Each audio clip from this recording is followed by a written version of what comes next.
Hello everyone, welcome back to another video of the Premier League Arena. This is me, Sri Abroy, and today I'm bringing you the preview for the Crystal Palace vs Everton clash, which is taking place at Selhurst Park, Crystal Palace home.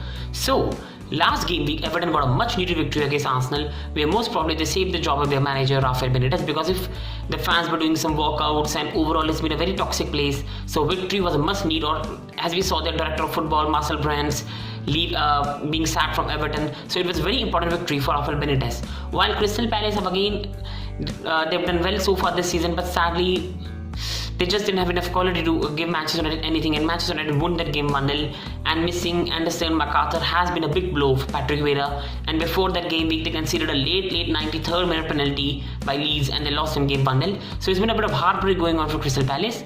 Now moving on towards a history so far at Selhurst Park when these two sides have collided, and since Crystal Palace have been promoted to Premier League, since means when they were promoted back in 2013. Before that, I've not taken that record. I've taken just after 2013 when they were promoted in 2013 in the Premier League. And since 2013 when they were promoted, they haven't beaten Everton at their home ground. And overall, the last 5 meetings between the sides have ended. Last season, Everton went at Selhurst Park and got 1-2 victory.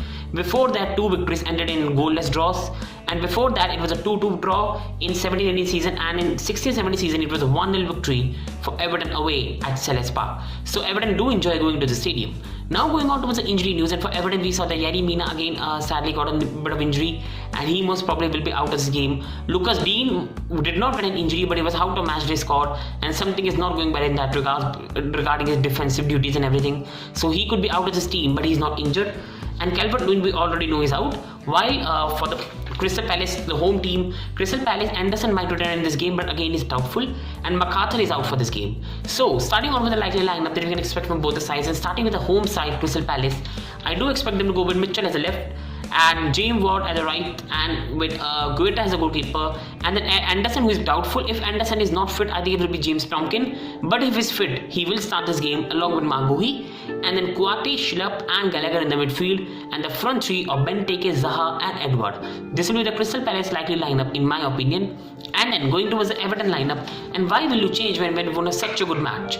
Now only doubt that Rafael Benitez will have is the midfield three. When Gomez came on, really gave Everton a lot of control. So will he be attracted to go towards Gomez and play 3 midfield? So again, that's unclear, but I don't think he'll do that in this game, where even that was against Arsenal. This is a game where Everton should take a bit more control. So I think Everton will go with, at the right it will be Seamus Coleman, and the left it will be Ben Godfrey or Mason Holgate, because Yerry Mina is not fit. So either Ben Godfrey will be at the left or Mason Holgate, with in the middle Michael Keane joined by again either Ben Godfrey or Mason Holgate, and then goalkeeper we know will be Pickford, and then Alan Doucouré in the midfield with Gordon and Gray, and along with Townsend and Richarlison.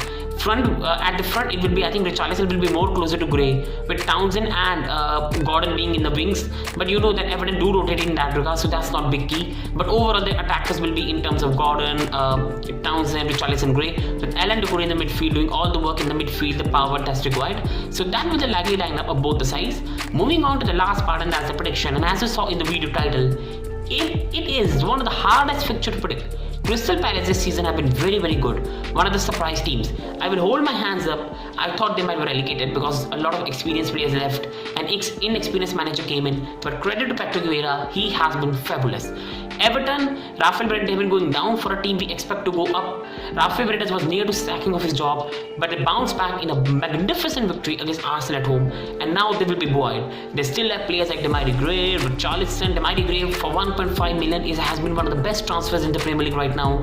Townsend, Alan Doucouré. This squad is still very good squad, while Crystal Palace have Benteke, Zaha, Gallagher, Edward. So both teams on paper are very quality teams, but I think Everton have just found that momentum. While again, as I told you in the likely lineup, I'm still unsure on will Anderson be available for this game. McArthur is out. Palace just due to which haven't found their control in the midfield. And Everton, buoyed by that victory, I think will have just too much for Palace at home. Richarlison, Gray, Townsend, a bit more confident side coming after that. I think Everton will just clinch this match. It will be Crystal Palace 1, Everton 2 in my opinion. So this was my prediction. I hope you enjoyed this video, and I hope you all have a very good day. And before finishing off the video, I do hope you leave your prediction in the comment section below, and I can interact with you in that regards, and we can give our predictions and overall have a good football interaction in the comment section. So thank you everyone for watching.